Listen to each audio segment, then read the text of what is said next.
Olá, hoje o Bunker Podcast traz o tema Os Limites da Democracia.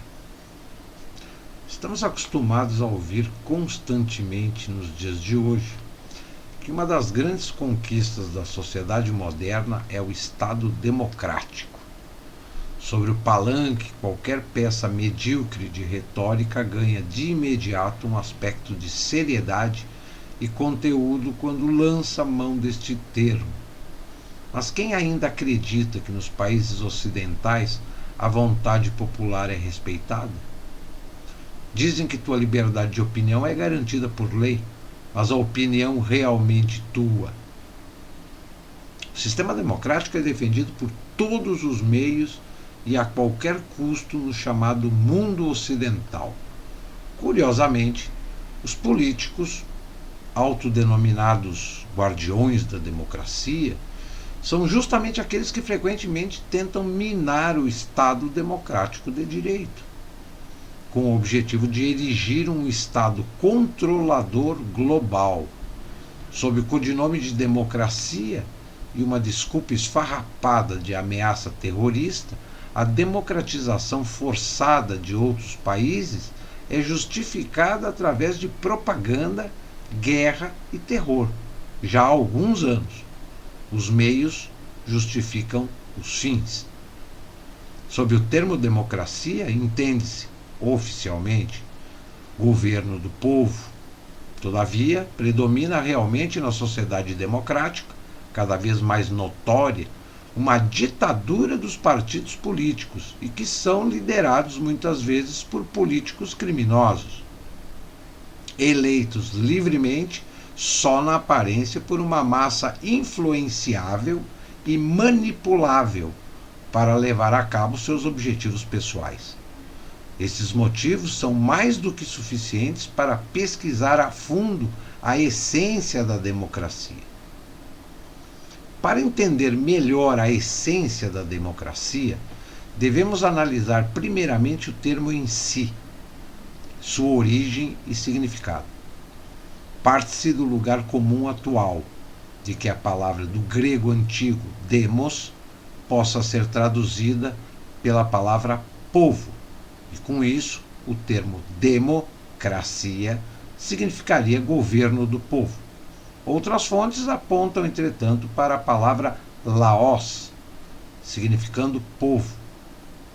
Prova disso é o nome grego Menelaos, que significa algo como líder do povo. Ao contrário, demos, traduzido corretamente, não significa povo, mas sim escória. Os antigos camponeses gregos de Pireu ferviam a gordura das ovelhas em grandes tachos e retiravam então a escória, sem valor, da superfície da fervura. Esta escória era denominada demos. A elite intelectual dos antigos gregos das cidades-estados caracterizava desprezivelmente, portanto, o emergente governo das massas como democracia, o governo da escória. Um aspecto muito interessante, podendo ou não ser verificado etimologicamente. Uma opinião ou convicção é produto de vários fatores mutantes e assim está sempre sujeito a um contínuo desenvolvimento. Justamente nas sociedades ditas democráticas, os fatores formadores de opinião das massas são facilmente influenciáveis e controláveis. Um dos mais influentes fatores é, sem dúvida alguma, a dinastia da mídia. A mídia e a mídia de massas estão na condição de controlar e dirigir o desenvolvimento intelectual e a formação de uma sociedade. É fato que na Alemanha, por exemplo, a influência da mídia já foi aplicada uma vez com sucesso para fins de propaganda.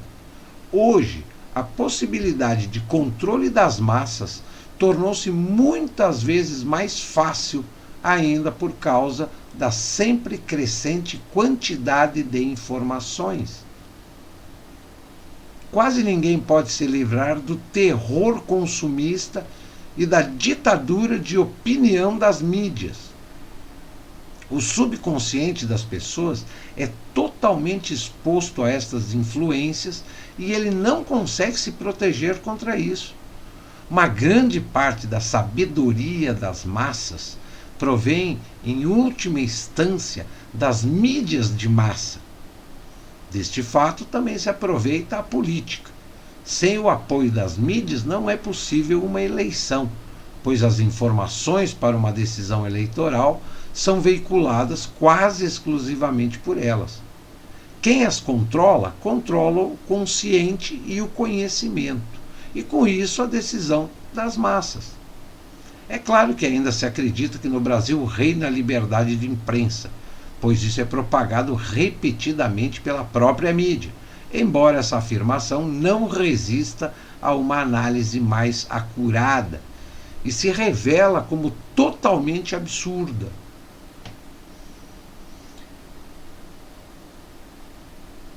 Absurdo é pouco. Quem se dá ao esforço a investigar melhor as respectivas participações societárias irá notar que a maioria das empresas de mídia não está nas mãos de alguns poucos conglomerados. Esses, por sua vez, apontam para diversas relações e dependências para com a política. A base para uma opinião livre e independente do eleitor é minada. No Brasil, a democracia obriga o leitor a votar e, desta forma, ela se manifesta bem aos moldes daquele velho lema medieval: caso tu não queiras tornar meu irmão, eu te esmago o crânio. Mesmo que o Brasil adotasse o voto facultativo, como em outros países ditos democráticos, o desinteresse geral dos eleitores pela política iria levar a uma inexpressiva participação nas eleições.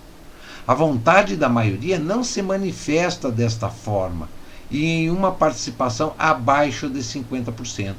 Ela também não existe mais.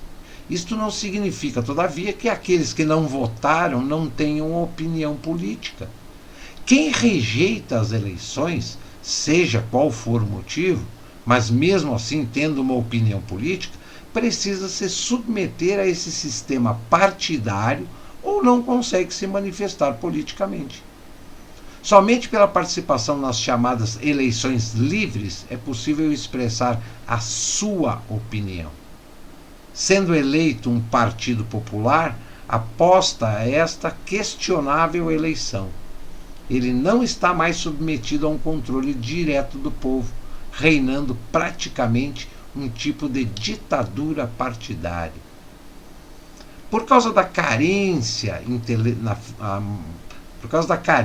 na formação intelectual e moral, e com isso de uma resultante desorientação da sociedade, nunca será possível desenvolver uma real e organizada via política de maioria. Nesta forma, a democracia se baseia no anonimato e supressão espiritual do indivíduo. Só um entendimento amplo e profundo sobre as questões básicas da existência humana cria o fundamento espiritual para um verdadeiro ordenamento democrático e de liberdade. A raiz democrática do chamado terrorismo. Como o sistema da sociedade atual só pode ser mantido através da inconsciência das massas, tenta-se por todos os meios retardar o natural desenvolvimento espiritual do ser humano. A criação sistemática do medo coletivo pela política, através das chamadas ameaças terroristas, é evidente. De outra forma, haja vista o tratamento histérico da temática, deve-se partir do pressuposto que aqueles políticos sofram muito de mania de perseguição e senso de realidade. Supondo que existisse de fato uma ameaça terrorista, forçosamente deveria ser lançada a pergunta sobre o motivo desse desenvolvimento. Evidentemente, esta questão, se colocada, será tratada muito superficialmente, pois a resposta coloca em xeque o atual sistema. Basicamente, existe em cada pessoa um fundamento moral e espiritual, através do qual é garantida uma coexistência pacífica.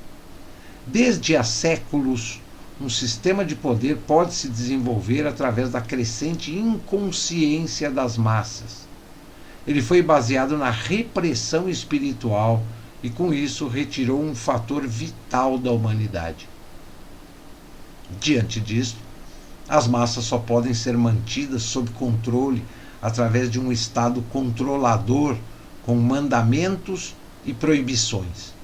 Entretanto, é um tremendo desdenho afirmar que isso seria o estado normal de uma sociedade, mas ele se apresentando tão superficialmente. Cada país baseia-se em poder e autoridade, e sendo assim, em um fundamento doentio. Poder sobre um outro não é nada mais do que fraqueza, que é mascarado como força e tem sua origem na ausência de um fundamento espiritual. Como a democracia se baseia também nesta fundação podre, somente um militante deste Estado controlador pode manter sob controle os sintomas do ausente fundamento moral e espiritual, como, por exemplo, o terrorismo. Nenhuma outra forma de Estado se presta melhor para reprimir o espírito humano do que a democracia. Ela é a forma de Estado mais adequada para, através de pão e circo, manipular e controlar o povo. De forma geral, democracia vale como a forma de governo mais moderna, com mais liberdade. Mesmo a democratização forçada parece tornar-se legítima sob esta bandeira. Apesar do agravamento dos problemas, não está na pauta uma mudança fundamental do sistema. Ao invés disso, tenta-se, com uma superficial pseudodiscussão, solucionar os sintomas do sistema doente através do próprio sistema. Com isso, a atenção à real origem do problema é desviada para os sintomas, a fim de manter a impressão de um fundamento democrático e de liberdade. Condicionado a esse sistema, forma-se um comportamento espiritual amorfo e uma mentalidade submissa. Não adianta fazer nada, mas o que eu posso fazer? O desenvolvimento de um fundamento moral e espiritual é reprimido através deste aparente sistema fechado em si e cria, assim, a base para o controle das mentes e suas manipulações. Uma vez reconhecida a raiz do problema, não é mais necessário investigar as diferentes formas de manifestação, como, por exemplo, o terrorismo.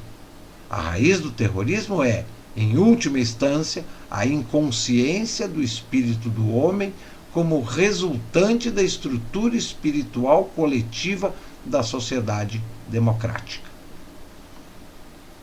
Uma profunda mudança de significado histórico se mostra diante da atual sociedade em um futuro próximo. A democracia, baseada em fundamento podre, parece ter chegado a seus limites, pois as consequências da ausente base espiritual, como depressão, violência, guerra e terror, são quase incontroláveis. As articulações dos políticos em direção a um Estado controlador parecem hesitantes botes salva-vidas para mantê-los em um sistema de poder. Isso só prolongará o desmoronamento e agravará o problema.